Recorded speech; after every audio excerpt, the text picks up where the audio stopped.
প্রিয় দর্শক, আপনাদের সবাইকে আমন্ত্রণ জানাচ্ছি এটিএন নিউজের প্রতিদিনের আয়োজন ইস্পাহানি নিউজ আওয়ারটা দেখার জন্য। আপনারা জানেন যে বাংলাদেশে এখন উৎসব চলছে, সেই উৎসব টিকার উৎসব। গতকাল থেকে আমজনতার জন্য টিকা দেওয়ার কাজ শুরু হয়েছে করোনা থেকে বাঁচার জন্য। এর আগে গত 27শে জানুয়ারি মাননীয় প্রধানমন্ত্রী ভার্চুয়ালি টিকাদান কর্মসূচি উদ্বোধন করেছেন, তারপরে নিবন্ধন কার্যক্রম চলেছে।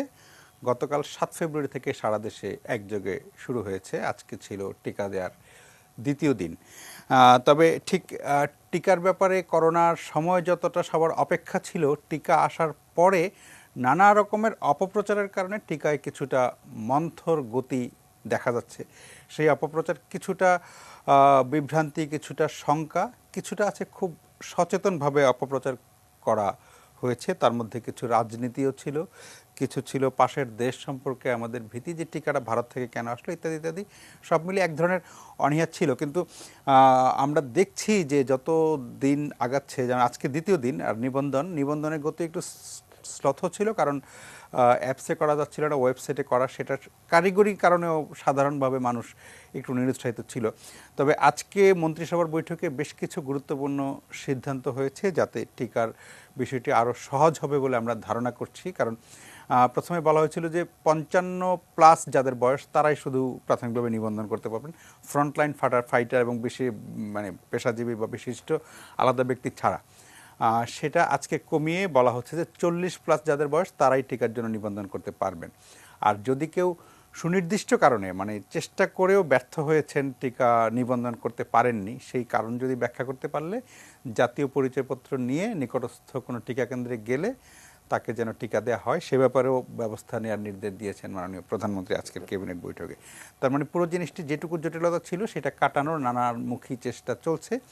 আশা করা যাচ্ছে যে শিগগিরই সাধারণ মানুষ স্বতঃস্ফূর্তভাবে টিকা দানে আগ্রহী, টিকা গ্রহণে আগ্রহী হবেন। কারণ বাংলাদেশের হাতে এই মুহূর্তে 70 লাখ টিকা আছে। প্রথম 20 লাখ টিকা ভারত উপহার দিয়েছে, পরের 30 লাখ আমরা বাংলাদেশ যে 3 কোটি টিকা কিনছে তার মধ্যে প্রথম লটের 50 লাখ টিকা অলরেডি এসেছে, এবং প্রতি মাসে 50 লাখ করে মোট 6 কোটি টিকা পাবো। তার মানে 3 কোটি টিকা পাবো আমাদের কাছে এই পরিমাণ টিকা। এখন যেই 70 লাখ টিকা আছে তার মধ্যে 35 লাখ মানুষকে এক্ষুনি দেওয়া যাবে, যাতে দ্বিতীয় ডোজের জন্য কিছু টিকা হাতে থাকে। তার মানে এখন চাইলে বাংলাদেশের মোট 35 লাখ মানুষ টিকা নিতে পারবেন। সেই সংখ্যাটা যদিও নিবন্ধনের হার তুলনামূলকভাবে এখনও কম এবং নেয়ার সংখ্যাও এখনও বাড়েনি, তবে বাড়ছে। প্রথম যে সংখ্যাটা ছিল সেটা কেটে গেছে, কারণ কালকে প্রথম দিনে আমরা দেখেছি স্বাস্থ্যমন্ত্রী সহ প্রধান বিচারপতি, সিনিয়র অনেকে, মন্ত্রিসভার সিনিয়র সদস্য, সিনিয়র ডাক্তার, বিভিন্ন পেশাজীবী অনেকেই টিকা নিয়েছেন, এবং সামাজিক যোগাযোগ মাধ্যমে, পত্রপত্রিকা তো আছেই, সামাজিক যোগাযোগ মাধ্যমে বিপুল উৎসাহে যারা টিকা নিচ্ছেন তারা আপডেট জানাচ্ছেন নিজেদের। এবং এখন পর্যন্ত হালকা 2-1 জনের জ্বর ছাড়া খুব বড় কোনো পার্শ্ব প্রতিক্রিয়ার খবরও পাওয়া যায়নি। ফলে সব মিলিয়ে যেটুকু শঙ্কা, বিভ্রান্তি বা ভয় ছিল, আশা করা যাচ্ছে শিগগিরই সেটা কেটে গিয়ে বাংলাদেশের যারা দেয়া দরকার, যাদের দেওয়া উচিত, তাদের সবাই টিকায় সামিল হবেন। আমরা আজকে এই বিষয় নিয়ে কথা বলবো। আমরা আজকে শিরোনাম করেছি টিকায় সুরক্ষা, কারণ করোনা ভাইরাস থেকে, কোভিড-19 এই অসুখ থেকে বাঁচার টিকা ছাড়া এখন পর্যন্ত আর কোনো কার্যকর পন্থা পাওয়া যায়নি। ফলে বাংলাদেশকে, বিশ্বকে টিকামুক্ত করোনা মুক্ত করতে হলে টিকার কাছেই আমাদের যেতে হবে। আমরা আজকে এই বিষয়ে কথা বলবো। আমাদের স্টুডিওতে আছেন দৈনিক কালের কণ্ঠের বিশেষ প্রতিনিধি তৌফিক মারুফ, যিনি দীর্ঘদিন ধরে স্বাস্থ্য বিটে কাজ করছেন এবং স্বাস্থ্য নিয়েই এবং করোনা আসার পর থেকেই করোনায় তার দিন রাত ধ্যান জ্ঞান, এবং নিজেও করোনায় ভুগে হাসপাতাল পর্যন্ত ঘুরে অনেক অভিজ্ঞতা অর্জন করে এসেছেন। আর বাসা থেকে সংযুক্ত হবেন স্বাস্থ্য অধিদপ্তরের সাবেক মহাপরিচালক অধ্যাপক এম এ ফায়েজ, আছেন স্বাস্থ্য অধিদপ্তরের অতিরিক্ত মহাপরিচালক অধ্যাপিকা ডক্টর নাসিমা সুলতানা, এবং আছেন কোভিড-19 টিকা বিতরণ ও প্রস্তুতি কমিটির সদস্য ডক্টর মোহাম্মদ মোস্তাক হোসেন। আপনাদের সবাইকে স্বাগত জানাচ্ছি অনুষ্ঠানে। আমি শুরু করতে চাই তৌফিক মারুফ আপনাকে দিয়েই, কারণ একদম আমি জানি যে আপনার পুরো প্রথম থেকে পুরো পরিস্থিতিটা আপনার জানা। আপনার কাছে শুনতে চাই যে গত 2 দিনের অভিজ্ঞতা এবং নানা রকমের যেই বাধা বিঘ্ন ইত্যাদি মিলিয়ে বাংলাদেশে এখন করোনার টিকাদান পরিস্থিতিটা একটু সংক্ষেপে যদি বলেন, তারপরে আমরা আলোচনাটা আস্তে আস্তে এগিয়ে নিতে পারবো। জি, ধন্যবাদ আপনাকে। আপনি ভূমিকার সময় আসলে যে বিষয়গুলো বলেছেন বাস্তবতা তাই। আমরা গত 27 এবং 28 তারিখ 2 দিন বাদ দিয়ে এরপর থেকে তো বন্ধ ছিল এবং নানান প্রিপারেশনগুলো ছিল, এর মধ্যে টিকা সারা দেশে চলে গেছে। মূলত গতকালকে থেকে আমরা বাংলা যেটিকে যদি গণটিকা বলে থাকি, সেই উৎসব শব্দটি আপনি বলেছেন, যথার্থ একটু উৎসব মুখর পরিবেশেই গতকালকে শুরু হয়েছিল এবং আজকে দ্বিতীয় দিন। তো গতকালকে আমরা দেখেছি কারা ভিআইপি যারা আছেন তারা যেমন টিকা দিয়েছেন। আমাদের বিচার বিভাগে আমাদের প্রধান বিচারপতি সহ 55 জন বিচারপতি এবং প্রধান বিচারপতি সস্ত্রীক টিকা দিয়েছেন। আমাদের মন্ত্রীরা টিকা দিয়েছেন স্বাস্থ্যমন্ত্রীর নেতৃত্বে। আজকেও 4 জন মন্ত্রী, প্রতিমন্ত্রী, উপমন্ত্রী দিয়েছেন। আজকে প্রধান নির্বাচন কমিশনার দিয়েছেন ইত্যাদি। অর্থাৎ এই মানুষগুলো দেওয়ার ক্ষেত্রে সাধারণ মানুষের মধ্যে এক ধরনের উৎসাহ বা ওই যে আপনি শুরুতে কিছু শব্দ বলেছিলেন যে একটু অপপ্রচার, বিভ্রান্তি, আমি ব্যক্তিগতভাবে মনে করি অপপ্রচার বা এই যে বিভ্রান্তি, এই জিনিসটা টিকা নিয়ে, অর্থাৎ টিকার ক্ষতিকর দিক বা টিকায় ক্ষতি হতে পারে, এই জিনিসটা না যতটা মানুষের মধ্যে আছে তার চেয়ে বরং আমি কিন্তু গত 2-3 দিনের কথা বলছি, টেকনিক্যাল ঝামেলাটা একটু বেশি ছিল। ওই অপপ্রচারটা একটু কেটে গেছে। কারণ আমরা যখন মাঠে ঘাটে কাজ করি আমরা দেখেছি আগে এটা ছিল, অর্থাৎ এখন থেকে 10-15 দিন আগে, বিশেষ করে 27 তারিখের আগে অপপ্রচারটা বেশি ছিল যে এই টিকা ভারতের টিকা, এই টিকা দিলে এটা হবে সেটা হবে, নানান ধরনের। তো গত কয়েকদিনে যে টেকনিক্যাল যে ঝামেলাটার কারণেই আসলে অনেকে রেজিস্ট্রেশন করতে পারছিলেন না, চেয়েও পারেননি এমন অনেকে আছেন। রাইট। কিন্তু ব্যক্তিগতভাবে আমাকে অনেকেই বলেছেন যে কিভাবে করব, কোথায় যাব, ইত্যাদি ইত্যাদি। হ্যাঁ, যেমন আমি আজকে যদি উদাহরণ দেই, যে আজকে অনেকেই, আমি যখন নিজেও চেষ্টা করে তাদেরকে, আমি আগে রেজিস্ট্রেশন করেছিলাম এবং গতকালকে আমি নিজেই টিকা দিয়েছি, কিন্তু দেখা গেছে আজকেও যারা এই যে প্রথমত এনআইডি বিভিন্ন সংগঠন বা বিভিন্ন প্রতিষ্ঠান থেকে যখন এনআইডি নেওয়া হয়েছে, যে সেটি সরকারি অথবা বেসরকারি, সবার মধ্যে একটা ধারণা এই যে আমি এনআইডি দিয়ে দিলাম তার মানে আমার বোধহয় রেজিস্ট্রেশন হয়ে গেছে। বাস্তবে যে তা নয়, তার যে আলাদা করে রেজিস্ট্রেশনটা করতে হবে এই জিনিসটা অনেকে এখন পর্যন্ত জানেন না। এক, দ্বিতীয়ত ছিল বয়সের বারটা। তো এখন ধরুন যাদের বয়স 55-র উপরে সাধারণ মানুষ, তারা যখন ওই এক ক্যাটাগরিতে রেজিস্ট্রেশন করতে পেরেছিলেন, কিন্তু তার হয়তো যার বয়স 55 কিংবা একটু বেশি, তার পরিবারের অন্যদের হয়তো তার ওয়াইফের বয়স হয়তো 55 হয় নাই। তো এখন অনেকে এরকম আছেন যে না আমি একা দিব, আর আমার ঘরের উনি দিতে পারবেন না, আমার সহধর্মিণী দিতে পারবেন না, তো আমরা একসাথে দিব। আবার কেউ কেউ এটা বলেছেন যে তাহলে এটা কেমন হলো।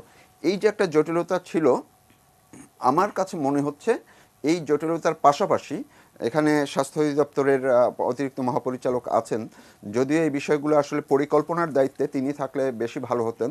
আমার কাছে মনে হচ্ছে স্বাস্থ্য অধিদপ্তরের জায়গা থেকে অতি নিয়ন্ত্রিত একটি ব্যবস্থাপনা ছিল এবং এটি স্বাস্থ্য অধিদপ্তর থেকেও এক ধরনের, অন্যদিকে হাসপাতালগুলোর তাদের ব্যবস্থাপনা আবার নিয়ন্ত্রণ করেছে, 2 দফা নিয়ন্ত্রণ হয়েছে। আমি উদাহরণ দেই, স্বাস্থ্য অধিদপ্তর থেকে যেই নির্দেশনাগুলো দেওয়া হয়েছে যে 2402টি টিম বা বুথ কাজ করবে সারা দেশে 1015টি সেন্টারে, এবং প্রত্যেকটি টিম বা বুথে 150 জন করে মানুষ টিকা নিতে পারবেন।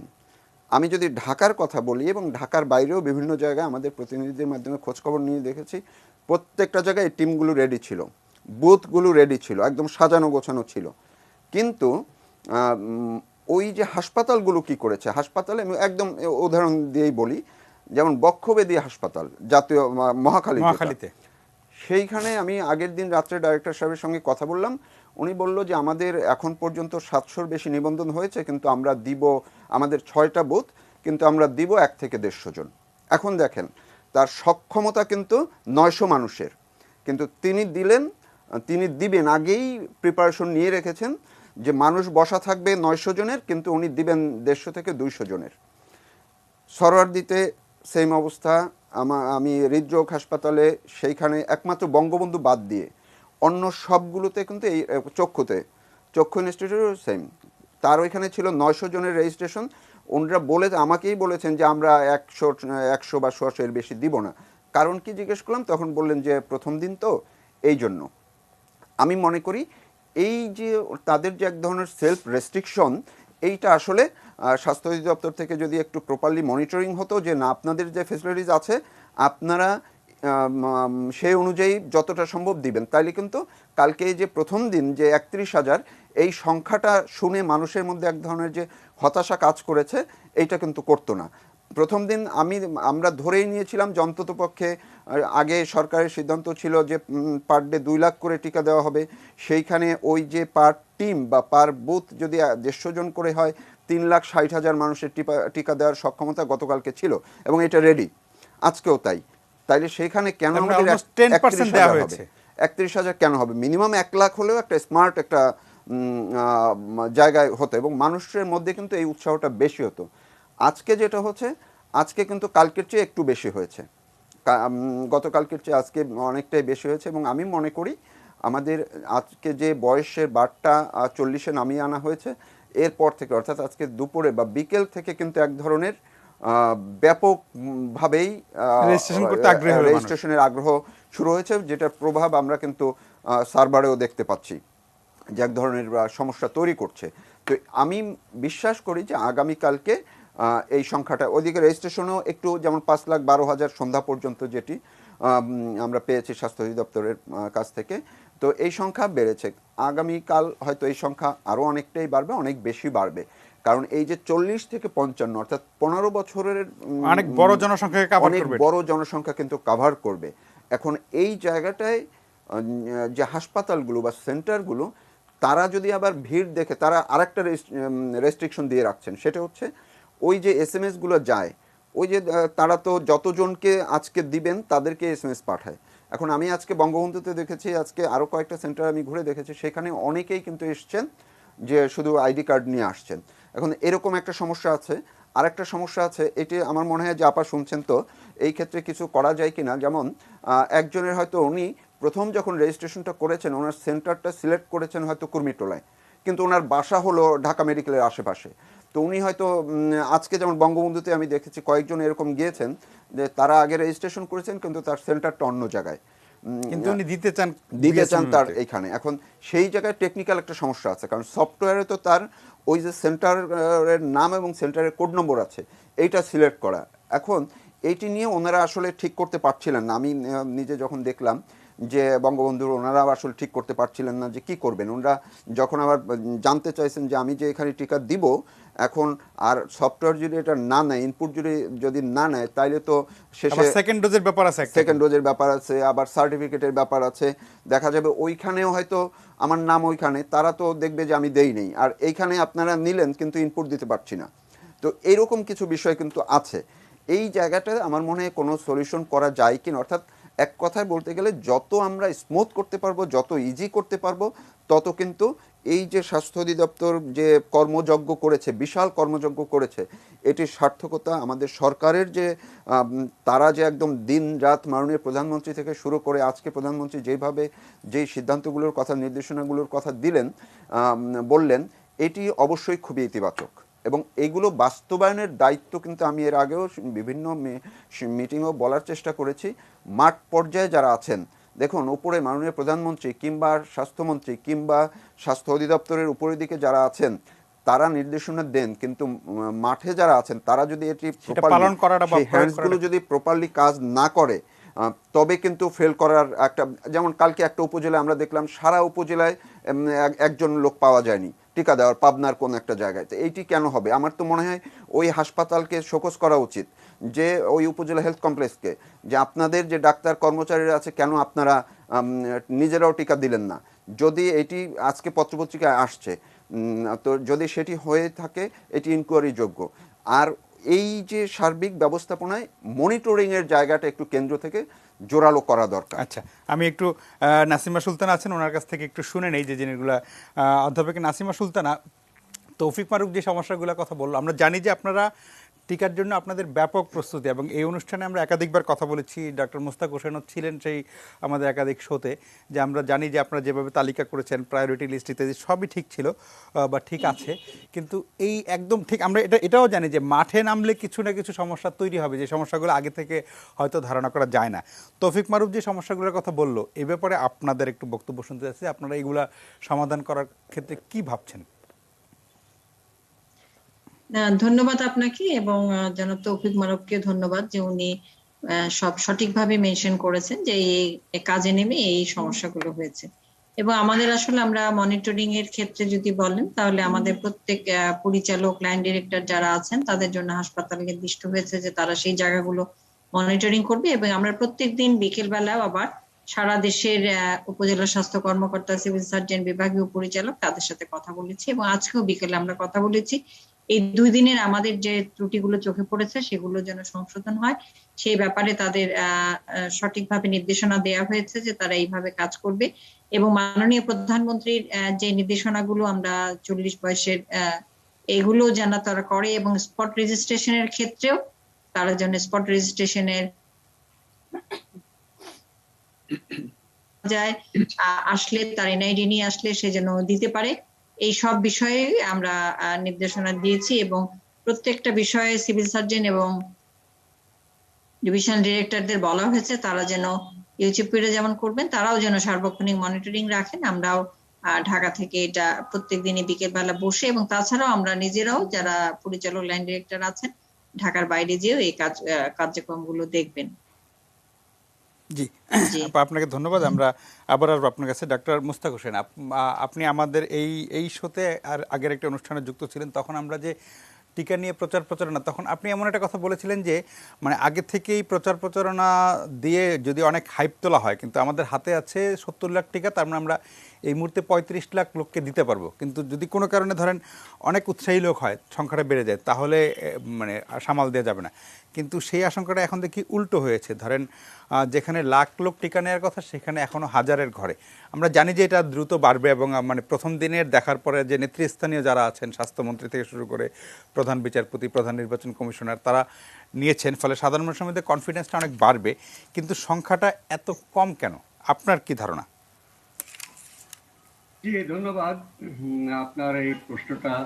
যেন দেখুন, এটা আমি আরো কয়েক জায়গায় বলেছি, যখন এই টিকার নিয়ে মানুষের মধ্যে কি আলোচনা হতে পারে, তাদের মনোভাব কি, বিভিন্ন WHO বা বিভিন্ন যে আন্তর্জাতিক বিভিন্ন ওয়েবিনার জুমে কানেক্টেড হয়েছি, আমি গর্ব করে বলেছি বাংলাদেশে আমাদের সমস্যা হবে, অনেক লোক টিকা দিতে চাইবে, আমরা কেন অগ্রাধিকার করলাম, কেন তারা আগে পাবে, অন্যরা কেন কম পারে, এইটা বোঝাতে গিয়েই আমাদের গলত ধর্ম হতে হবে।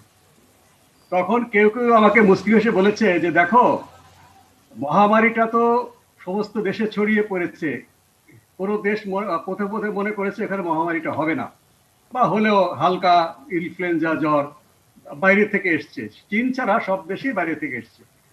তো টিকা নিয়ে যে সমস্ত অপপ্রচার বলুন বা মানুষের সংশয়টা একেবারে নেগেটিভ ভাবে দেখা উচিত না। এই জিজ্ঞাসা কিন্তু এখন যেখানে টিকা দেওয়া হচ্ছে, মার্কিন যুক্তরাষ্ট্র এবং ইউরোপে প্রচন্ড তুঙ্গে, প্রায় অর্ধেকের মতো মানুষ তো নিতেই চাচ্ছে না।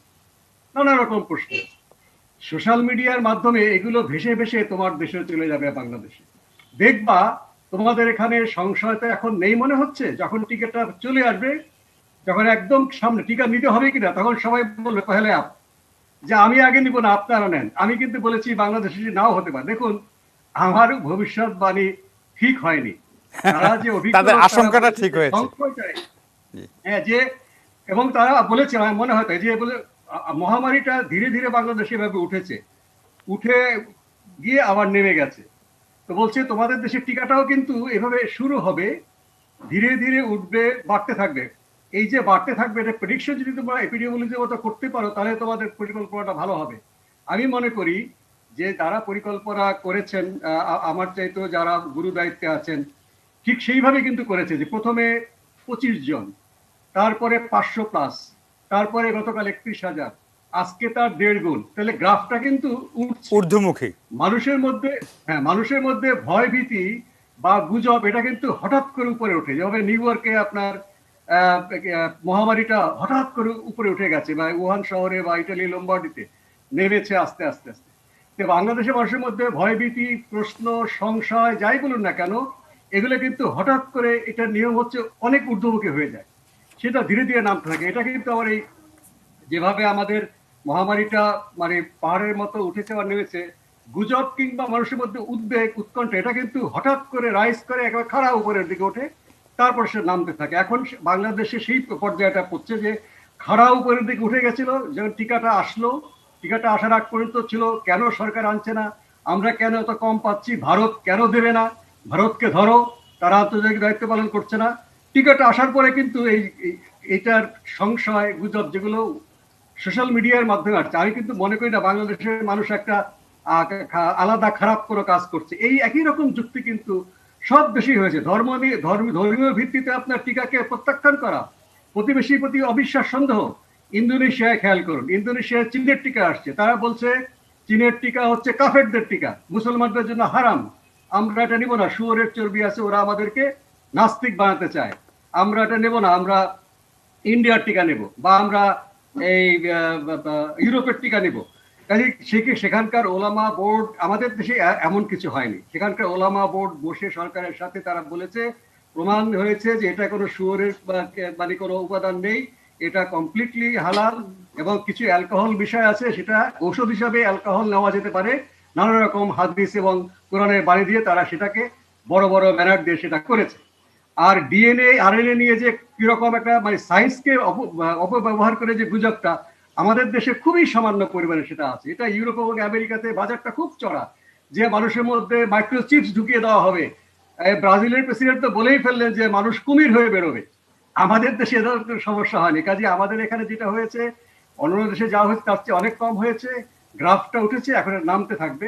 এখন আমাদের যারা দায়িত্বে আছেন, সিভিল সার্জনরা উপজেলাতে, ইউরোচেপিও ডিসি সাহেব, ইউরো সাহেব, ঢাকা শহরে আমাদের পুরো যে স্বাস্থ্য অধিদপ্তর যারা দায়িত্ব ভাগ করে করছেন, এই যে ঊর্ধ্বমুখীটা উঠতে থাকবে।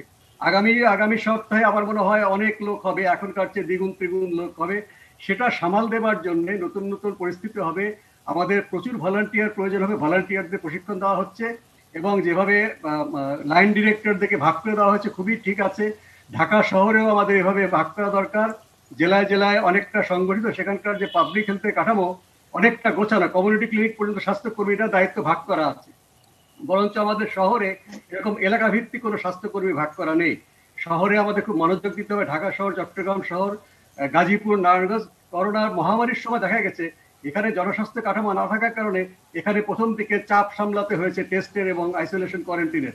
এই টিকার যে একটা ধাক্কা আসবে আগামী সপ্তাহ এবং তারপরের সপ্তাহে, সেই ধাক্কাটা সামলাবার জন্য আমাদের ওয়ার্ড ভিত্তিক আমাদের যারা ভলান্টিয়ার আছে তাদেরকে দায়িত্ব বন্টন করে, এবং কেন্দ্রীয়ভাবে ঢাকার সিভিল সার্জন অফিসে একটা হাব করে, সেই সিভিল সার্জনের কি বলে ঢাকা সিটি কর্পোরেশনের মেয়র মহোদয় এবং নারায়ণগঞ্জ, কুমিল্লা, চট্টগ্রাম বড় বড় সিটি কর্পোরেশনের মেয়র অফিসগুলোকে একটা কেন্দ্র করে সেখান থেকে এখনই তাদের পরিকল্পনা মাফিক কাজ করা উচিত। তাহলে এই যে বিপুল সংখ্যক লোকের জোয়ার আসবে টিকা নেওয়ার জন্য, সেটাকে আমরা সফলভাবে সমাপ্ত করতে পারবো। না হলে এখন যেটি আমরা দেখছি যে আসছে না কেন, সেটার দায় যে আমাদের বহন করতে হচ্ছে। কেন আমরা আগে থেকে ধারণা করতে পারলাম না একটা বুথে এত লোক আসতে পারে, কেন আপনার অতিরিক্ত বুথের ব্যবস্থা করলেন না? সেই সমালোচনা সঙ্গত কারণেই শুনতে হবে। তো আমি মনে করি যে আর যে প্রচারণার কথা বলছেন, এটা ঠিক। আমরা ইলেকট্রনিক গণমাধ্যমে এবং প্রিন্ট মিডিয়াতে অনেক বিজ্ঞাপন ছেপেছি, কিন্তু আমাদের দেশের ট্র্যাডিশন, আমরা নির্বাচনী রাজনীতিতে যখন দেখেছি যে ব্যানার ফেস্টুন যদি মাথার উপরে ঝুলতে থাকে, হাঁটতে গিয়ে যদি আমরা পোস্টারে বাধা পাই, আমার রাস্তাটা ব্লক থাকে, তাহলে মনে হয় প্রচারটা ভালো হচ্ছে। কাজেই সেই ব্যানার বিলবোর্ড এবং এই ফেস্টুন তৈরি করবার জন্য আমরা পরিকল্পনা নিয়েছি। যত সংখ্যক বেশি করা যায়, মানুষজন হাঁটতে গিয়ে হোঁচট, আমি একটা রূপক করতে বললাম যে চোখে পড়ে দৃশ্যমান হয়, সেই কাজটি অবশ্য আমাদের হয়নি। আমরা ইলেকট্রনিক গণমাধ্যমে, আপনাদের মাধ্যমে, প্রিন্ট মিডিয়াতে অসংখ্য বিজ্ঞাপন ছাপিয়েছি, অনেক ভিডিও ক্লিপ যাচ্ছে। সেই দৃশ্যমান যে ব্যানার বিলবোর্ড, সেটাও শিখে হবে। এবং মাইকিং, জেলায় জেলায় কিন্তু মাইকিংটা প্রথমে হয়নি, যে আমরা ওই ধারণা করেছিলাম যে এমনি তো অনেক লোক চলে আসবে, মাইকিং করে আবার এত বেশি ঝামেলা করলে কিভাবে সামাল দেওয়া হবে। কিন্তু এখন মাইকিং হচ্ছে জেলায় উপজেলাতে, মসজিদে যারা নামাজ পড়তে যাচ্ছেন তাদেরকে তারা বলছেন, এবং আগামী জুম্মাতে প্রায় প্রতিটি মসজিদে সেই কথাটা বলা হবে। গত জুম্মাতে খুব বেশি বলা হয়নি, আগামী জুম্মাতে বলা হবে। এইভাবে কিন্তু ওয়ার্ড কাউন্সিলররা শহরে এবং গ্রামে তারা তাদের দায়িত্ব বুঝে নিয়েছেন। আশা করি আমরা হ্যাঁ, চ্যালেঞ্জ আসবে, নতুন নতুন পরিস্থিতিতে নতুন নতুন চ্যালেঞ্জকে আমরা মোকাবেলা করবার জন্য যথেষ্ট নমনীয় কিনা আমরা, সেটি হলো বিষয়। আমরা যথেষ্ট নমনীয় ভাবে কিন্তু কেন্দ্রীয় পর্যায়ে পরিকল্পনাকে হালনাগাদ করছি। জেলায় করতে হবে। আমি একটা সতর্ক করতে বলবো, বয়সের সময়সীমা কমিয়ে দেওয়া হয়েছে, নিশ্চয়ই এখানে অনেক বাড়বে, কিন্তু যেই প্রবীণ জনগোষ্ঠী খুবই ঝুঁকিপূর্ণ, যাদের মধ্যে আমরা করোনায় মৃত্যুর হারটা খুব বেশি দেখেছি, তারা যেন বঞ্চিত না হন। এই যারা তরুণ জনগোষ্ঠীর সুযোগ পাবেন, 40-এর থেকে আরো হয়তো কমিয়ে দেওয়া হবে, তারা যেন প্রতিটি বাড়িতে তাদের পরিবারে এই প্রবীণ জনগোষ্ঠীকে রেজিস্ট্রেশন করতে সহায়তা করেন এবং তাদেরকে টিকাদান কেন্দ্রে যেন নিয়ে আসেন। না হলে কিন্তু দেখা যাবে যে যারা তরুণ যুবক, যারা টেকনোলজিক্যালি খুবই মানে আগ্রহী এবং তারা ডিজিটাল মাধ্যমে খুব স্বাচ্ছন্দ্য বোধ করেন, তারা হয়তো এগিয়ে আসবেন, নিজেরা নিলে চলবে না। তারা যেন নিজেরা না, শুধু না, তারা পাড়া প্রতিবেশী এবং যারা সমাজের পিছিয়ে পড়া মানুষ, তাদেরকে রেজিস্ট্রেশন করা এবং টিকা নেওয়ার বিষয়ে সাহায্য করেন। দেখুন, তাদের কথা কি বলি, একটু আগে আলোচনা করা হলো যে আমাদের ম্যাডামও বললেন, আপনি বলেছেন প্রাতিষ্ঠানিক নিবন্ধন করা হয়েছে, যদি আমি হিসাব করি 10 লাখের মতো হবে। এই যে সেনাবাহিনী, পুলিশ, বিডিআর, ওয়াসা, ওয়াবদা, টেলিফোন অফিস, যারা ফ্রন্ট লাইনার, আপনারা সাংবাদিকরাও, তাদের অধিকাংশ লোক এখনো মনে করছে, এমনকি ডিজি অফিস, আমি ডিজি অফিসে আজকে একটা সভা করেছি আমাদের এই প্রচার প্রচারের বিষয়ে, তারা বলছে আমাদের লিস্ট তো নিয়ে গেছে, তুমি নিজে নিবন্ধন করোনি, সে কিন্তু কম্পিউটার এক্সপার্ট, বলে যে না লিস্ট তো নিয়ে গেছে, তা আমাদের করতে হবে কেন, আমি নিশ্চিত তুমি করো। সে খোলার পরে সে ঠিক কোন ক্যাটাগরিতে ক্লিক করবে সেটা সে বুঝতে পারছিল না। তখন তাকে তাহলে এমআইএস এ ফোন করো, তুমি ডিজি অফিসের ডাক্তার না, সে তাহলে স্বাস্থ্যকর্মী কিনা, নিশ্চয়ই স্বাস্থ্যকর্মী, তারপরে সে নিবন্ধন করতে পেরেছে। কাজে আমার মনে হয় যে ডিজি অফিসেও আমাদের দেখা উচিত। আমরা ছোট্ট একটা বিরতি নিচ্ছি, বিরতির পরে আমরা অধ্যাপক এম এ ফায়েজের কথা শুনবো। টিকা নিয়ে বাংলাদেশের যে প্রস্তুতি, যে উৎসবের পরিবেশ সৃষ্টি হয়েছে, সে সম্পর্কে সেখানে কোথাও কোনো ঘাটতি বা কোনো পরামর্শ শুনবো অধ্যাপক এম এ ফায়েজের কাছে বিরতির পরে।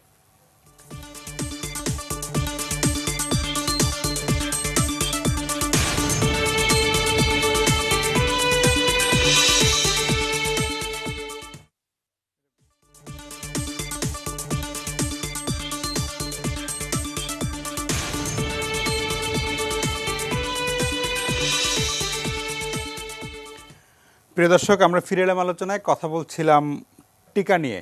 দেশব্যাপী গতকাল থেকে আমজনতার জন্য টিকা দেওয়ার যে উৎসব শুরু হয়েছে, উৎসব শব্দটা আমি একাধিকবার বলছি এই কারণে যে এখনও সবাই নিচ্ছেন না, কিন্তু যারা নিচ্ছেন তাদের মধ্যে খুবই আগ্রহ নিয়ে, উৎসাহ নিয়ে কষ্ট করে গিয়ে দিচ্ছেন, এবং সেটা এক ধরনের সামাজিক যোগাযোগ মাধ্যমে ব্যাপক উৎসবের উচ্ছ্বাস দেখাই যাচ্ছে। আমরা একজন দর্শক আছেন ফোনে, ফোনটা নিয়ে আমি আলোচনায় যাচ্ছি। প্রিয় দর্শক, আপনার নাম বলে প্রশ্নটি করুন। হ্যালো, আসসালামু আলাইকুম। ওয়ালাইকুম আসসালাম। আমি আব্দুল মতিন বলছিলাম, ঢাকা ক্যান্টনমেন্ট থেকে। জি প্লিজ।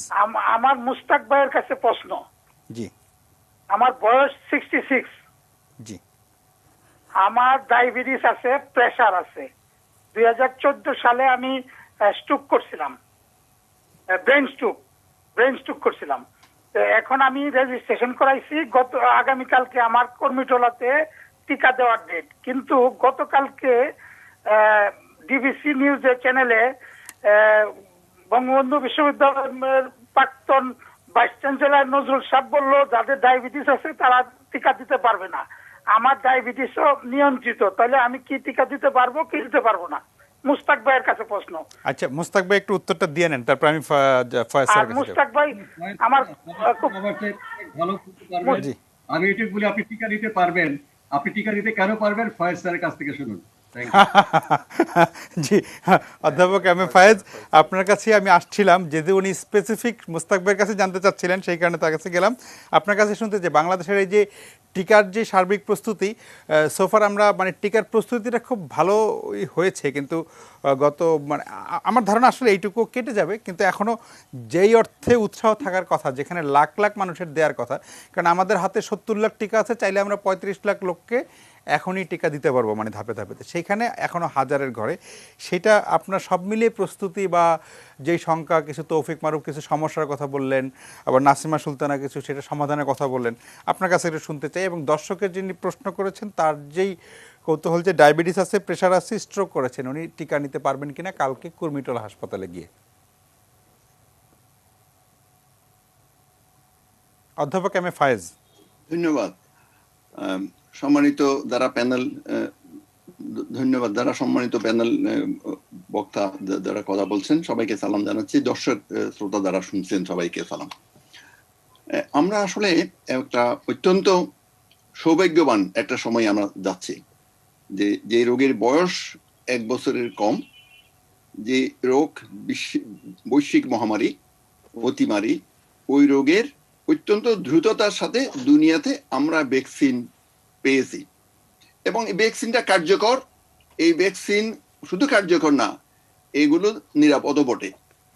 তাহলে এরকম নিরাপদ কার্যকর ভ্যাকসিন আমাদের হাতে আছে এবং ভ্যাকসিন প্রয়োগ ছাড়া এই অতিমারী মহামারী থেকে আমাদের মুক্তির অন্য কোনো পথ নেই। এইরকম একটা সৌভাগ্যবান সময়ে আমি মনে করি এটা হচ্ছে একটা যথাযথ সময় ব্যাপক জনসচেতনতা ভ্যাকসিনের জন্য, ভ্যাকসিনের পক্ষে সৃষ্টি করা। এখানে আমার মনে হয় আমাদের আলোচনাটা আপাতত এই সময়ে সর্বতভাবে, এটা যত রকমের কমিউনিকেশন যোগাযোগের মাধ্যম আছে সবগুলিতে এই ধরনের আলোচনাগুলি হওয়া দরকার, যেগুলি সত্যি কথা।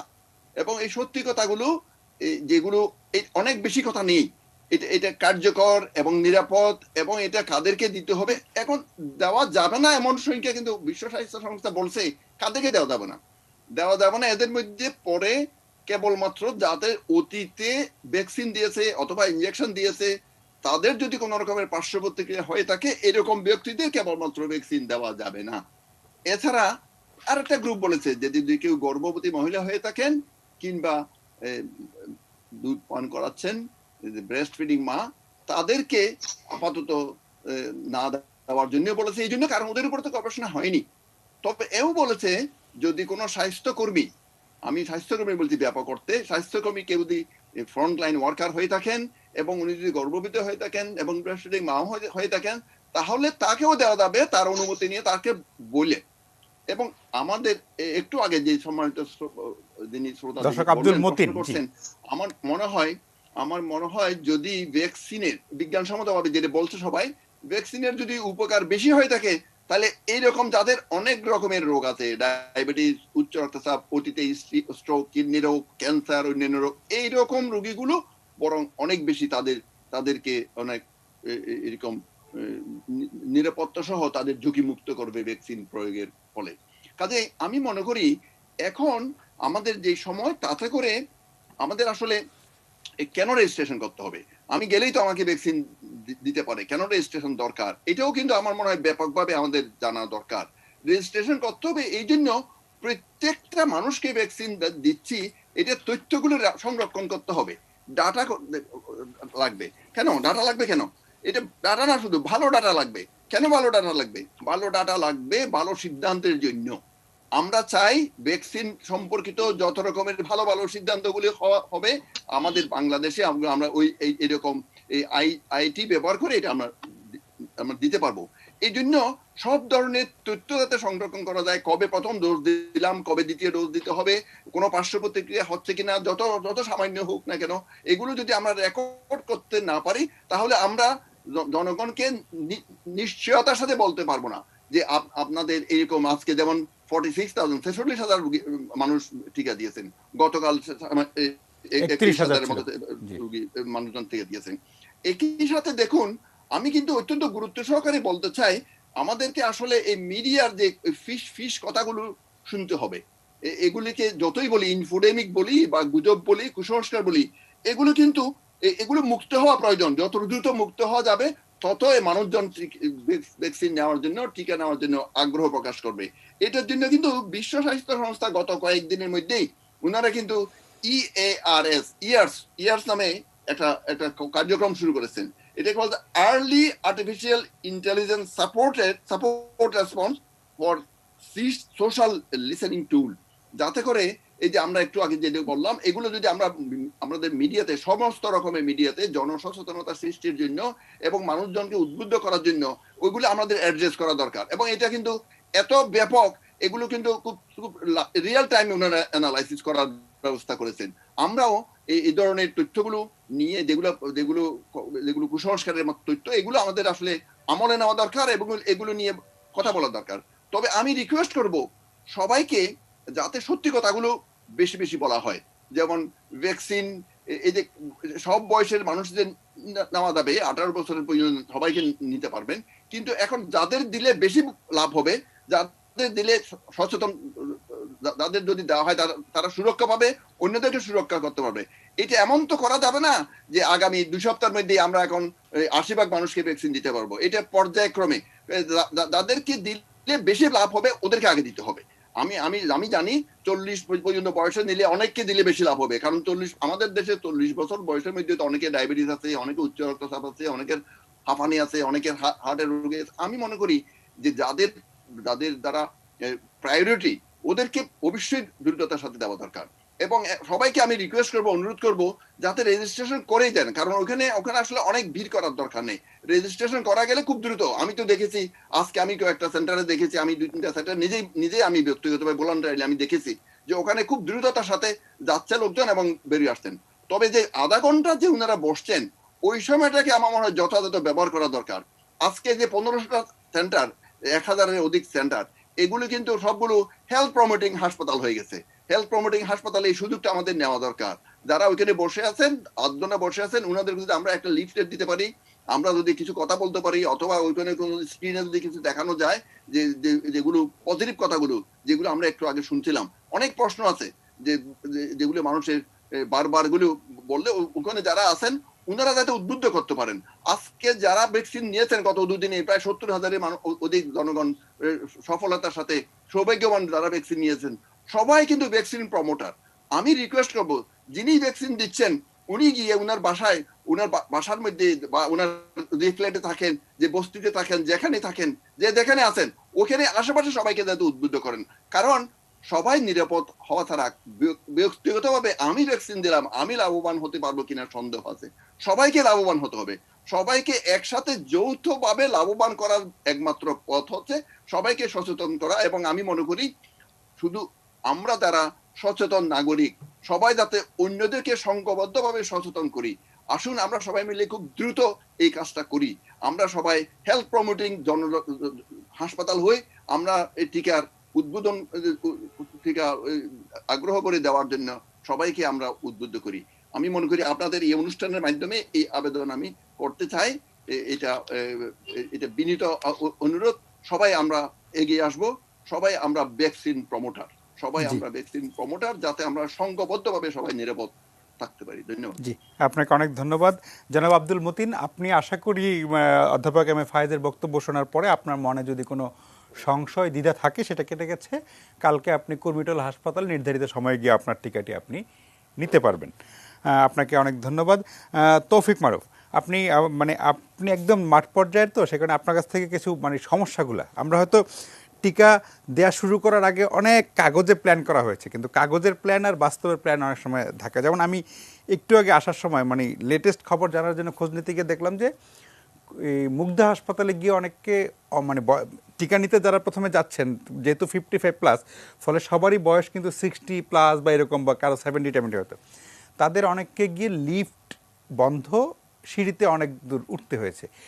এমন সমস্যা অন্য কোনো হাসপাতালে দেখেছেন কিনা, যে টিকা যেখানে দেওয়া হবে সেটা সবচেয়ে কাছাকাছি হলে সবচেয়ে ভালো, যে মানুষ যাবেন টিকা নিয়ে চলে আসবেন, কিন্তু হাসপাতালের অনেক রুগীর ভিড় ঠেলে গিয়ে তারপরে আবার লিফট ছাড়া সিঁড়ি দিয়ে 3-4 তলা 5 তলা উঠা, সেগুলো অনেকের জন্য একটু কষ্টকর। তেমন কোনো সমস্যা আপনার চোখে পড়েছে কিনা? জি, অবশ্যই। আমি এই প্রসঙ্গে যাওয়ার আগে একটু ওই যে আমাদের দর্শক এবং আমাদের ফয়েজ স্যার যে অ্যান্সারটি দিলেন, এই জায়গাটিতে একটু মানুষ যাতে আর একটু ক্লিয়ার হয়। এখন আমাদের দর্শক উনি প্রশ্ন করার সুযোগ পেলেন এবং আমাদের এখানে যেহেতু বিশেষজ্ঞ আছেন তারা অ্যান্সারটা দিলেন, কিন্তু এই অপশন তো সবসময় সবার হবে না। অনেকের মধ্যেই এই ধরনের ধারণা আছে। এখন দেখুন, আমরা যদি একটু খেয়াল করি যে উনি যার রেফারেন্স দিলেন তিনিও বাংলাদেশের একজন প্রখ্যাত একজন ভাইরোলজিস্ট। এখন সাধারণ মানুষ তো এত কিছু বুঝবে না। এখন একজন চিকিৎসক কিংবা একজন বিশেষজ্ঞ যখন বলবে, আমি একজনকে জিজ্ঞেস করলাম গ্রাম পর্যায়ে কিংবা উপজেলা পর্যায়ে, উনি বললেন যে না, আরে বাপরে বাপ, আপনার ডায়াবেটিস আছে 10, আপনি খবরদার আপনি দিবেন না। কিংবা কিন্তু এই দর্শকের ডায়াবেটিস কিন্তু নিয়ন্ত্রিত এমনিতেও, কিন্তু নিয়ন্ত্রিত না হলেও দেয়া যাবে কিনা? জি হ্যাঁ, এখন এই যে এই ধরনের প্রশ্ন, এখন ধরেন যাদের ডায়াবেটিস খুব সিভিয়ার থাকে সব সময়, এখন নিয়ন্ত্রণ বলতে উনি হয়তো ওই 9, 10, 8 এইটাকেও উনি নিয়ন্ত্রণ মনে করেন, যার হয়তো অন্য সময় একটু অ্যাবনর্মাল হলে এটা 20, 22, 23, 24ও উঠে যায়। এখন ওনারা কি করবেন? উনি যদি পরিচিত কোনো ডাক্তারের পরামর্শ নেন মাঠ পর্যায়ে, তিনি যদি বলেন যে না নেবেন না, এইখানে যারা আবার সিনিয়ররা একজন বলবেন যে হ্যাঁ নেন। এখন এই যে একটা বিভ্রান্তি কিন্তু আছে, আমার মনে হয় স্বাস্থ্য অধিদপ্তরের একটা তো প্রোটোকল করাই আছে, এই জিনিসগুলো আরেকটু ইনফর্ম করা, মানুষকে পরিষ্কার করা যে কারা কারা, কারণ এখন তো আমরা একদম রানিং অবস্থায়, সুতরাং এখন এই মেসেজগুলো খুব কাজ করবে। অনেক মানুষ আছে যারা যারা যে এইজগুলোর কথা আমরা প্রেফার করছি 60 আপ, তাদের তো ম্যাক্সিমামই আমাদের দেশে এইসব রোগগুলো আছে। প্রেশার কত থাকলে, আমি একটু উদাহরণ দেই, গতকালকে একটি ঘটনা ঘটেছে শ্যামলী 250 শয্যা হাসপাতালে। সেখানে একজন ভদ্রলোক আসলেন, তার প্রেশার তখন প্রেশার নিয়ে ওনার উপরেরটা ছিল 170 আর নিচেরটা ছিল 90।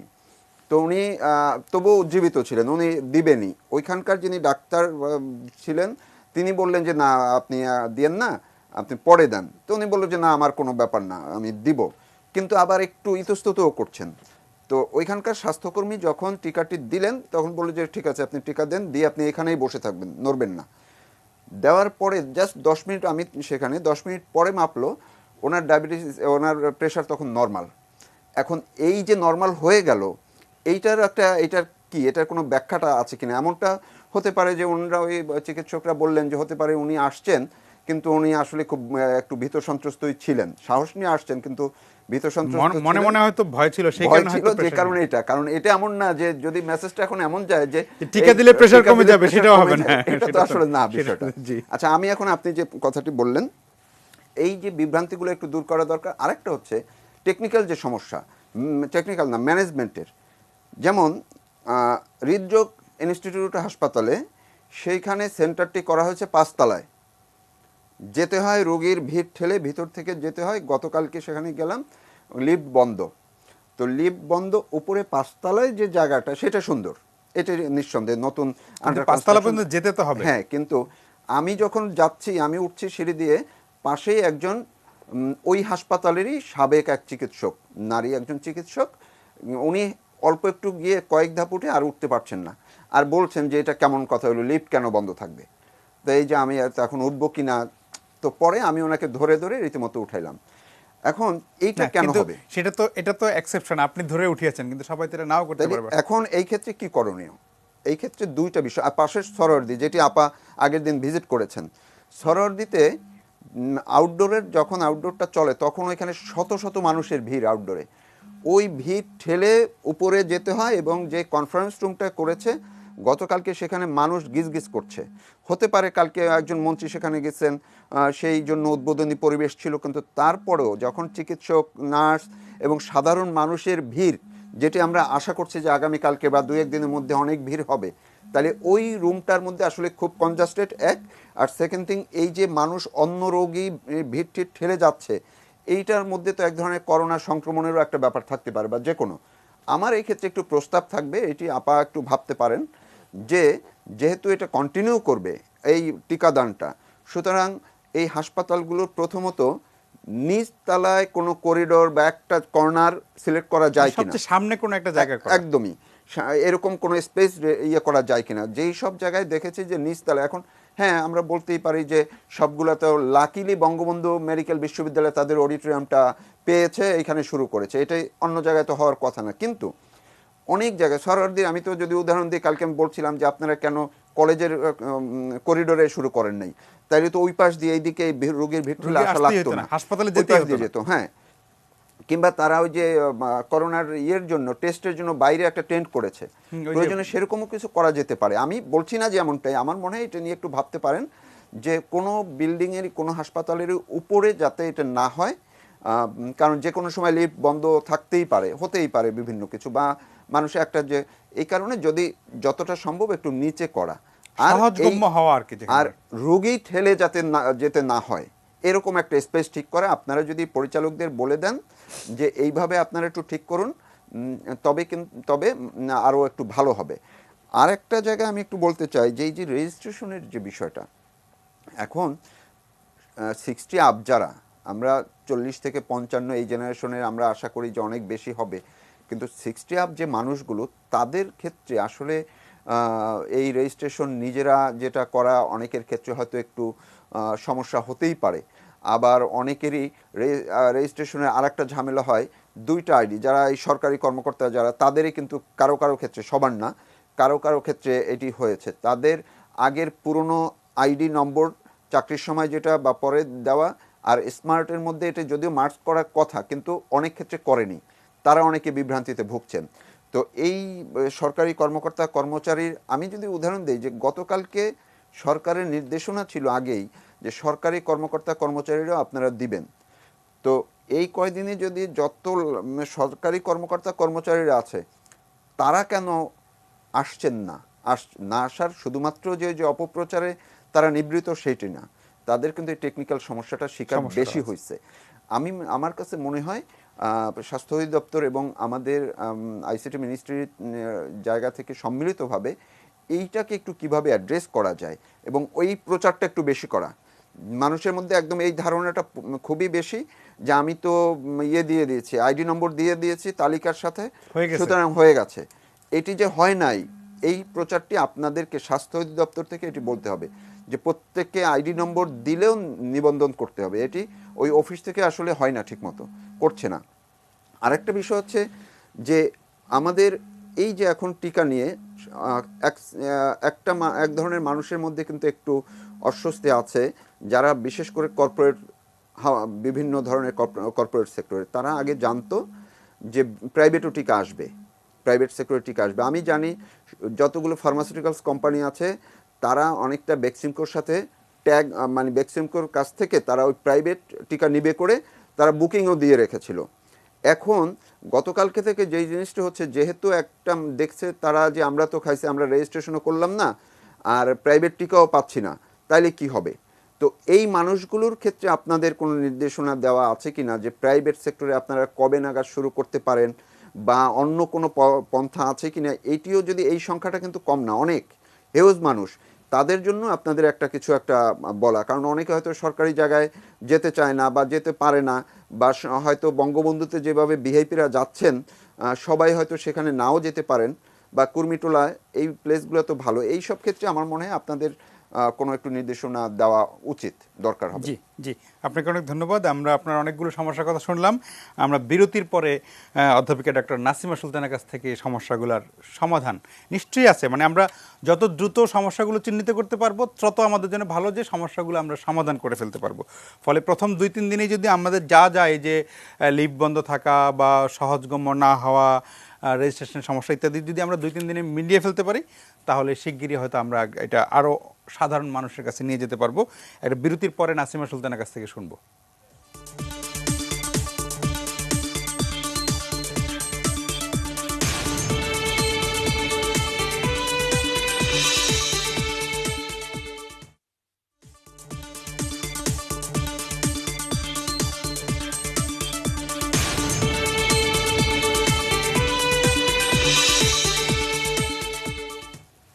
প্রিয় দর্শক, ফিরে এলাম আলোচনায়। আমরা কথা বলছিলাম করোনার টিকা নিয়ে। সারা দেশে যে টিকা দেওয়ার উদ্যোগ নেওয়া হয়েছে, সেটা কিভাবে আরও বেশি সাধারণ মানুষের কাছে পৌঁছে দেওয়া যায়, সমস্যাগুলো বেশ কিছু সমস্যার কথা বলেছেন তৌফিক মারুফ। অধ্যাপিকা ডক্টর নাসিমা সুলতানা, প্রথম কথা হলো যে যেই হাসপাতালগুলোতে ধরেন হৃদরোগ, জাতীয় হৃদরোগ ইনস্টিটিউটে 5 তলায় টিকা দেওয়ার কেন্দ্র, সেখানে যদি লিফট বন্ধ থাকে অনেকের পক্ষে, কারণ প্রথম আমরা ধরেই নিচ্ছি যে বয়স্ক লোকরা বেশি যাবে। আজকে পত্রিকা দেখছিলাম মুগ্ধা হাসপাতালে একই রকম ভোগান্তি পোহাতে হয়েছে, লিফট বন্ধ থাকায় অনেককে সিঁড়ি ভেঙে অনেক দূর উঠতে হয়েছে, যেটা অনেকের জন্য একটু কঠিন। সেটা সমাধান করার ব্যাপারে আপনার পরামর্শ। আরেকটা জিনিস যেটা আসলে নিবন্ধন করতেই হবে, যেটা অধ্যাপক এম এ ফায়েজে বলছেন, কারণ কত লোককে টিকা দিলেন, এটার আবার সেকেন্ড ডোজ দেওয়ার ব্যাপার আছে, তারপরে তাদের পার্শ্ব প্রতিক্রিয়া কী হয়, এটার ব্যাপারটা কোনোভাবেই এমন হবে না যে আমি ওষুধ দোকানে গেলাম, একটা সিরিঞ্জ দিয়ে নিয়ে নিলাম, এটা হবেই না কোনোভাবে। কিন্তু নিবন্ধনের জায়গাটা আরেকটু সহজ। আমাকে গত কয়েকদিনে বেশ কয়েকজন ফোন করেছেন ঢাকার বাইরে থেকে একজন ফোন করেছেন যে আমার হাতে তো স্মার্টফোন নেই, আমার তো বাটন ফোন, আমি কিভাবে রেজিস্ট্রেশন করব। এরকম নানা রকমের সমস্যা আছে, একদম অজপাড়া গায়ে সমস্যাটা আরও বেশি। ফলে নিবন্ধন লাগবেই, কিন্তু সেই প্রক্রিয়াটা সহজতর করা যায়। আজকে যদিও মাননীয় প্রধানমন্ত্রী বলেছেন যে যদি কেউ কোনো সুনির্দিষ্ট কারণে রেজিস্ট্রেশন করতে না পারেন তাহলে এনআইডি নিয়ে নিকটস্থ কেন্দ্রে গেলে তাকে তাৎক্ষণিক রেজিস্ট্রেশনের ব্যাপারে স্পট রেজিস্ট্রেশনের ব্যাপারটা আরও ইজি করা যায় কিনা, সব মিলে পুরো জিনিসটা আরও সহজ করে ফেলার কোনো মানে চিন্তা ভাবনা বা এই 2 দিনে আপনারা যা যা সমস্যা মোকাবেলা করলেন সেগুলো সমাধান করার কোনো সূত্র আপনারা বের করেছেন কিনা? জি, ধন্যবাদ। 2 দিনের শেষে আসলে আজকে 2 দিনের রাত, সূত্র বের করার সময় আগামীকালও আছে, কারণ সমস্যা আজকে বিকেল পর্যন্ত আমরা এই সমস্যাগুলো হয়তো শুনেছি। এটা ঠিক মানুষের জন্য যেই জায়গায় ভ্যাকসিন নিতে যাবে সেই জায়গাটা যেন খুব সহজ হয়, লিফট থাকবে না বা উপরে, এটা কষ্টসাধ্য সকলের জন্য। তবে আমরা সেভাবে নির্দেশনা দেওয়া হয়েছিল যারা হাসপাতাল ম্যানেজার বা ব্যবস্থাপক আছেন তারা যেন মানুষ সহজেই যেতে পারে এরকম জায়গায় করা। কিন্তু এই আসলে করোনার ক্ষেত্রে একটা বিশেষ ব্যবস্থা, যেমন শারীরিক দূরত্ব বজায় রাখতে হবে, সেখানে এইটা বিষয় অন্য ভ্যাকসিনের ক্ষেত্রে তো, বা আমরা যারা শিশুদের ভ্যাকসিনের যে সেন্টারগুলো, এখানে তো এই বিষয়টা নাই যে সুরক্ষা মেনেই এই পদ্ধতিটা চালাতে হবে, ভ্যাকসিনের সেন্টার করতে হবে। সেই জন্য এখানে জায়গাটা অনেক বেশি দরকার। এই জায়গা বেশি খুঁজতে গিয়ে হয়তো ব্যবস্থাপকরা যেখানে জায়গা বেশি পেয়েছেন, বা একসাথে এই যে একটা বুথে 150 জন মানুষ আসবে, সেই 150 জন মানুষকে আমার 2 হাত দূরত্ব বসাতে হলে, বা তারা যখন রেস্টের সময়টা থাকবেন সেখানে আসলে প্রচুর জায়গা দরকার। এইটা বিবেচনা করে হয়তো ওনারা যাদের যে হাসপাতালে এই জায়গাটা বেশি তারা ফ্রি স্পেস পেয়েছেন সেখানে করেছেন। এবং আপনারা জানেন আসলে আমাদের প্রত্যেকটি হাসপাতালে অত্যধিক রোগীর চাপ। আমাদের এটা তো অস্বীকার করার কোনো উপায় নেই যে আমাদের পপুলেশনের তুলনায় আমাদের হাসপাতালের বেডের সংখ্যা অনেক কম। আমাদের যত লোড এই তুলনায় আমাদের সরকারি সেবা প্রতিষ্ঠান এখন অনেক কম আছে।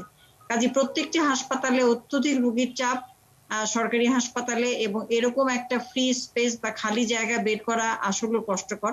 তারপরেও আমাদের ব্যবস্থাপকরা এটা ব্যবস্থা করেছেন। তাদের কাছে অবশ্যই আমরা নির্দেশনা দিব যে সহজভাবে মানুষ সহজেই যেতে পারেন, বয়স্কদের অসুবিধা না হয়, লিফট থাকলে লিফট যেন সবসময় চালু থাকে এবং নিশ্চিত থাকে, সেই বিষয়টা যেন ওনারা দেখেন। এই নির্দেশনা আমরা আবার পুনরায় দিব, আমরা দিয়েছি, আবারও এই নির্দেশনা দিব। আরেকটা বিষয় যেটা রেজিস্ট্রেশনের বিষয়, অবশ্যই রেজিস্ট্রেশন করতে হবে। এখন সহজে রেজিস্ট্রেশনের জন্য যেটা আমাদের কিন্তু ইউনিয়নের বলা হয়েছে, ইউনিয়নের তথ্য কেন্দ্র যেগুলো আছে তারা রেজিস্ট্রেশনে সহায়তা করবে। স্বাস্থ্য সহকারীদের নির্দেশনা দেওয়া হয়েছে যে যারা পারবেন না যুক্তিসঙ্গ কারণে, স্বাস্থ্য সহকারীদের সবার কাছে ট্যাপ আছে এবং তাদেরকে সিম দেওয়া আছে, তারা এটা সহযোগিতা করবেন। আমাদের সিএসসিপিরাও এই বিষয়ে কাজ করতে পারেন।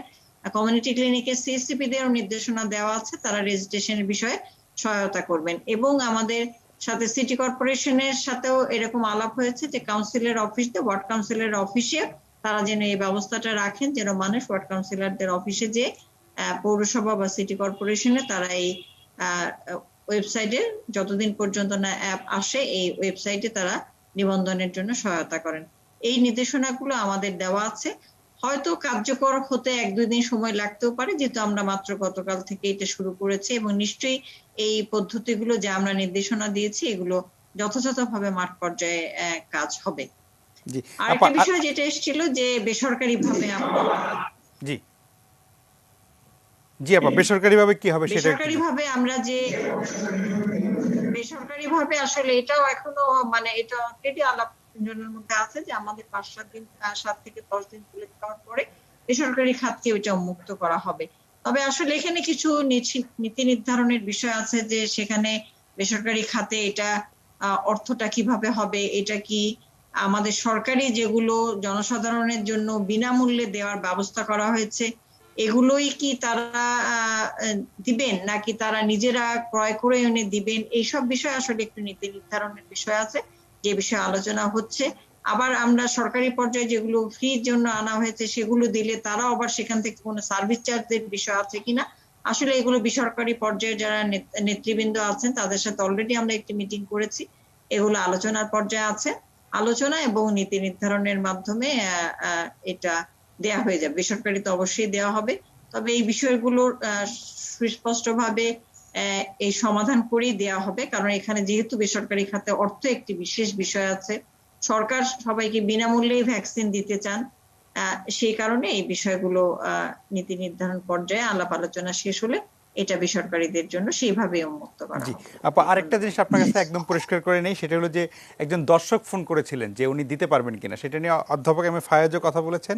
তবু আপনার স্বাস্থ্য অধিদপ্তরের মানে স্পেসিফিক কোনো প্রোটোকল আছে কিনা যে কারা কারা নিতে পারবে না, এরকম একদম যদি আমরা প্রথম থেকে যেটা বলেছি যে 18 বছরের নিচে গর্ভবতী মা এবং যারা দুগ্ধ দান করছেন সেই সব মা দিতে পারবেন না, এবং যারা খুবই অ্যাকিউট জটিল অবস্থায় আছেন তারা দিতে পারবেন না। যেমন আমি যদি আমার কথাই বলি, আমি নিজে উচ্চ রক্তচাপের ওষুধ সেবন করি 20 বছর ধরে, এবং আমার এই ওষুধ সেবন করে আমার উচ্চ রক্তচাপ নিয়ন্ত্রণে আছে।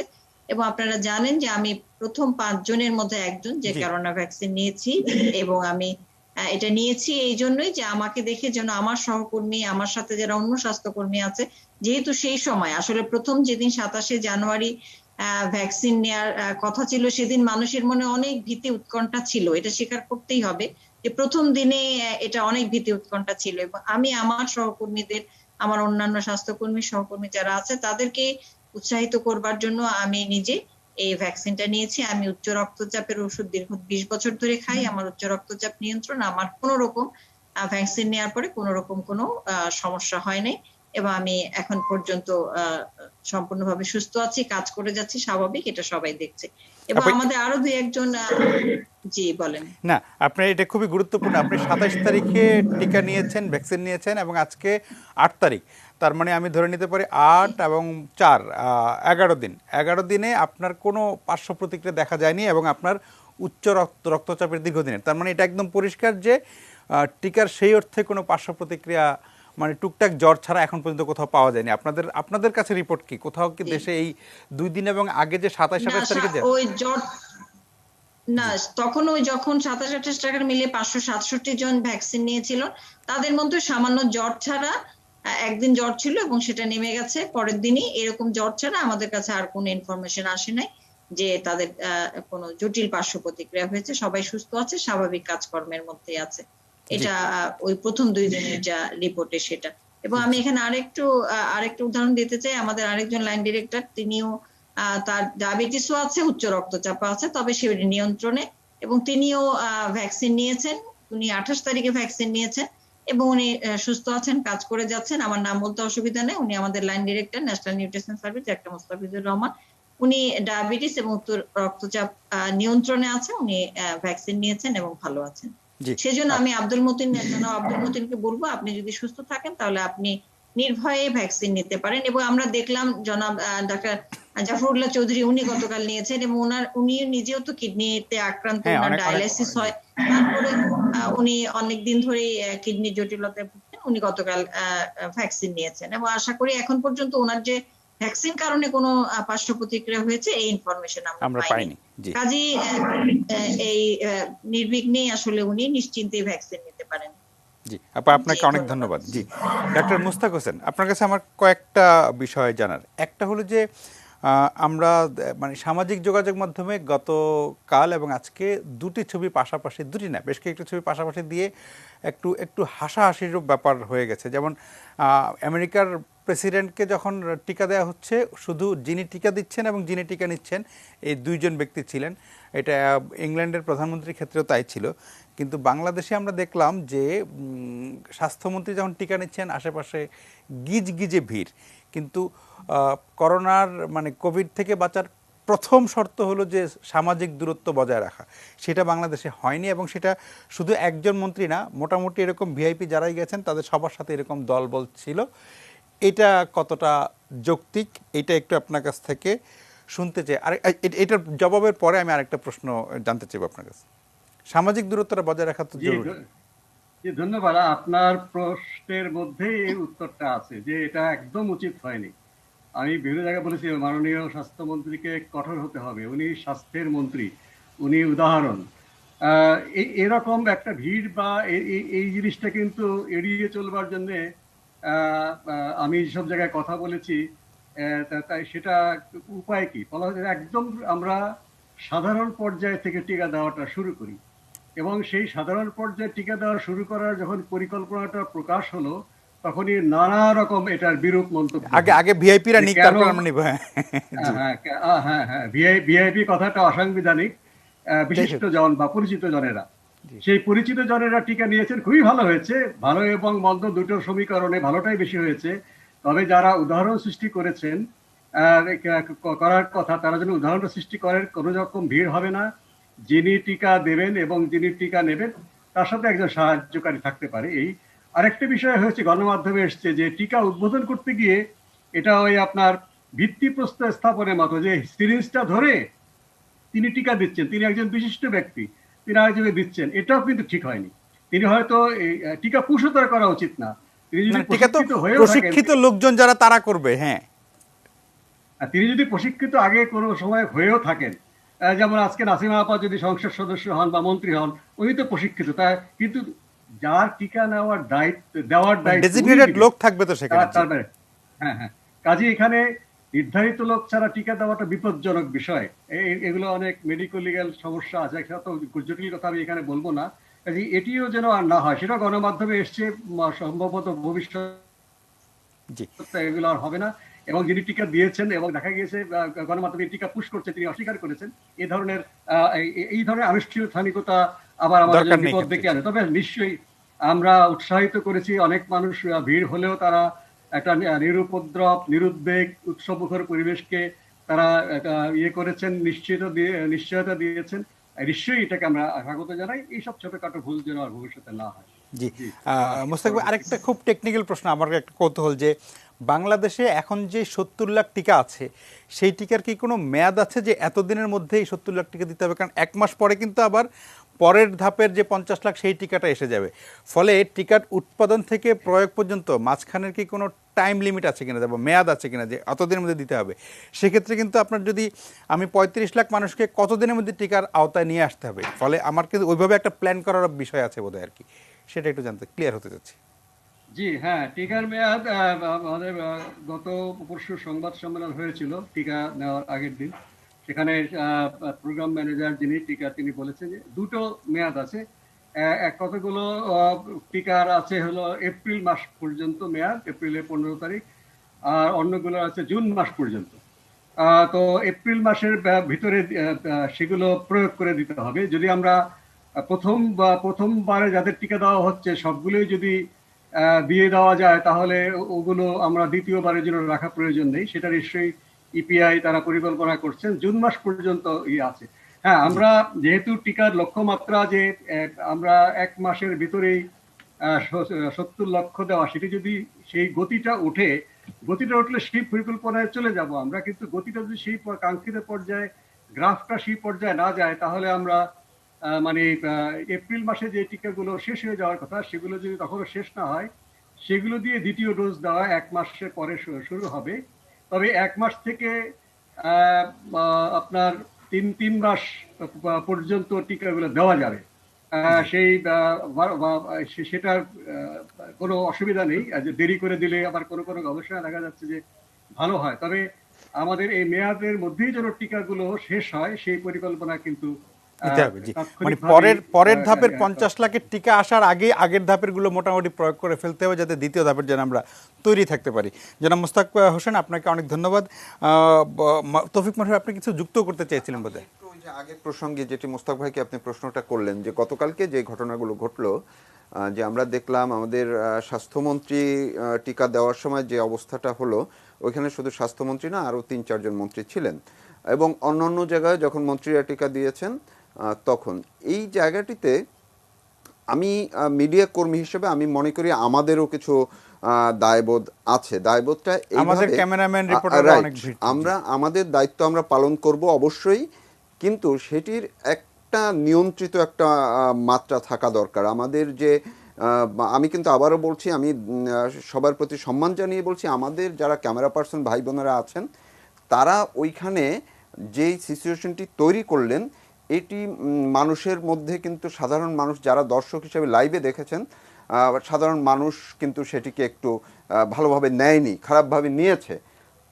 আবার অন্যদিকে এইটার দায় স্বাস্থ্য অধিদপ্তরও আছে। কীরকম আছে? আমরা এর আগেও যেদিন 27 তারিখ উদ্বোধন হলো সেদিন কিন্তু এই বিষয়গুলো নিয়ে এর আরও 3-4 দিন আগে থেকে মন্ত্রী মহোদয়ের সাথে আমার সরাসরি কথা হয়েছে, সচিব মহোদয়ের সাথে কথা হয়েছে, ডিজি সাহেবের সাথে কথা হয়েছে, এবং সম্ভবত আমি আপার সঙ্গেও কথা বলেছিলাম যে এত বড় ইভেন্টের ক্ষেত্রে মিডিয়া ম্যানেজমেন্টের বিষয়টা কিন্তু একটা বড় মাথায় রাখতে হবে, প্ল্যানের মধ্যে রাখতে হবে। এখন একটা হচ্ছে যে মিডিয়াতে প্রচারণার জায়গা, প্রচারের জন্য কিন্তু আলাদা একটা টিম আছে যেটির দায়িত্বে মিডিয়া সেলের হেড আপা নিজে, নাসিম আপা এডিজি মহোদয়, উনি নিজে আছেন। কিন্তু পরিকল্পনার কথাটি আমি বারবার এই কারণে বলছি যে 27 তারিখ ভিতরে শুধু বিটিভি ছিল, সরকারি মিডিয়া ছিল, সেখানে কিন্তু মাননীয় প্রধানমন্ত্রী নিজে উপস্থিত ছিলেন না। আমরা ধরে নেই যে ভিতরে যদি গণমাধ্যমকে ঢুকতে দেয়া হতো, প্রাইভেট গণমাধ্যমকে, তবে হয়তো কালকের মতো কোনো সিচুয়েশন হতেও পারতো, কিন্তু সেটি হতো না যদি সেখানে সার্কেল দেয়া থাকতো। আমাদের মিডিয়ার কর্মীরা এত বেপরোয়া হন না, অন্ততপক্ষে বাংলাদেশের, যে আমরা একটি যদি একটি সার্কেল দেয়া থাকতো, গতকালকেও যদি তারা একটি সার্কেল দিয়ে রাখতো, আগেই চেইন দেয়া থাকতো বা কিছু দেয়া থাকতো যে আপনারা এর এই পাশে মিডিয়া থাকবে, সেইখানে কিন্তু সবাই সুশৃঙ্খলভাবেই থাকতো। আমরা তো তাই করি, অন্য সব জায়গায় তো আমরা বড় বড় হলগুলোতে তো তাই করি। এখন এই জায়গাটায় কালকে কি হয়েছে আরেকটি দেখেন, আমি মন্ত্রী মহোদয়ের প্রতি সম্মান জানিয়ে বলছি, ওইখানে আরো 2-1 জন মন্ত্রী, তাদের মধ্যে এবং তাদের আশেপাশে যারা স্বাস্থ্যের কর্মকর্তারা যারা ছিলেন, তাদের মধ্যে একটা টেন্ডেন্সি দেখা গেছে, তারা অন্যকে সরিয়ে দিয়ে, এমনকি যেই কর্মী, আপনি আবার ভিডিওটি দেখলে দেখবেন, যেই স্বাস্থ্যকর্মী টিকা দিবেন তাকে পর্যন্ত ঠেলে সরিয়ে দিচ্ছেন যাতে মুখটা ক্যামেরায় দেখা যায়, ঢাকা না হয়। এটি আমি রীতিমতো, আমি যদি বলি, আমি আসলে নিন্দাই জানাতে চাই যে ওইখানে একটা টিকা দিবেন, যে ব্যক্তি, যেই সেবিকা টিকা দিচ্ছেন তাকে বারবার চিল্লাপাল্লা করে বলতে হচ্ছে আপনারা একটু দূরে সরে যান, উনি নিজে দাঁড়াতে পারছেন না, এরকম জায়গা। তো এই স্পেসটা স্বাস্থ্য অধিদপ্তরের মহাপরিচালক সেখানে ছিলেন, আমাদের কৃষিমন্ত্রী মহোদয় সেখানে ছিলেন, আরো অন্যরা ছিলেন, তারা এটা কেন নিয়ন্ত্রণ করতে পারলেন না? এটি আসলে আমাদের জন্য খুব, আমি মনে করি আগামী দিনে এই জায়গাগুলোতে আগে থেকে একটু পরিকল্পনা করে রাখা ভালো হবে। আমরা অনুষ্ঠানের শেষ বিরতি যাচ্ছি, বিরতির পরে আমরা অধ্যাপক এমএ ফায়েজের কাছ থেকে অনুষ্ঠানের সমাপনী বক্তব্য শুনবো।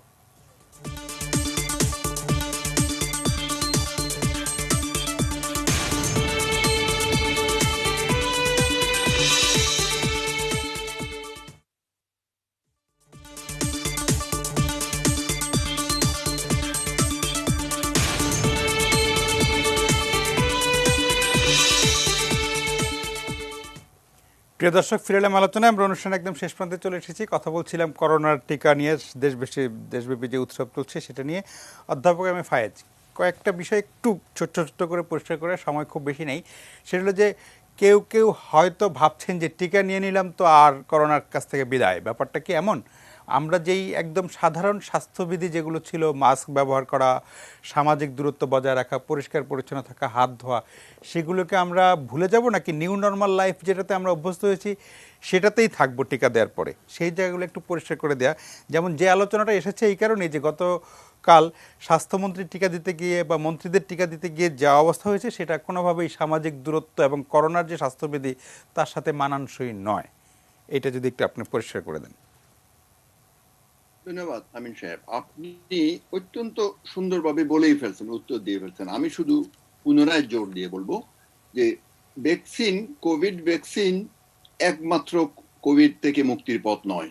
আমাদেরকে অব্যাহতভাবে আরো জোরের সাথে যেগুলো চলমান সাধারণ স্বাস্থ্যবিধি, এটা শারীরিক দূরত্ব বলি, মাস্ক পরিধান বলি, কফ হাইজিন বলি, হাত হাইজিন বলি, এটা অবশ্যই অনুসরণ করতে হবে। এর সাথে একটা যোগ হয়েছে আমাদের ভ্যাকসিন, কিন্তু ভ্যাকসিন অর্থ এই নয় অন্য কোনোটাই বাদ দেওয়া যাবে না। একই সাথে আমরা কিন্তু সবাই বলেছি গত 1 বছর ধরে যে এটা হচ্ছে কোভিড রোগটাকে নিয়ন্ত্রণের পথ হচ্ছে whole of the government, whole of the society. আমার মনে হয় সবাই স্ব অবস্থান থেকে আমাদের দায়িত্বশীল আচরণ করা অত্যন্ত প্রয়োজন। আমি একটা কথা বলতে চাই, যে আমি একটা পরিসংখ্যান দিতে চাই। যুক্তরাষ্ট্রে 18 লাখ ভ্যাকসিন প্রদানের সময় 21টা রোগীতে অতি সংবেদনশীল তারা পেয়েছে। পাওয়ার পরে 4 জন রোগীকে ভর্তি করেছে এবং সবগুলো বেঁচে গেছে।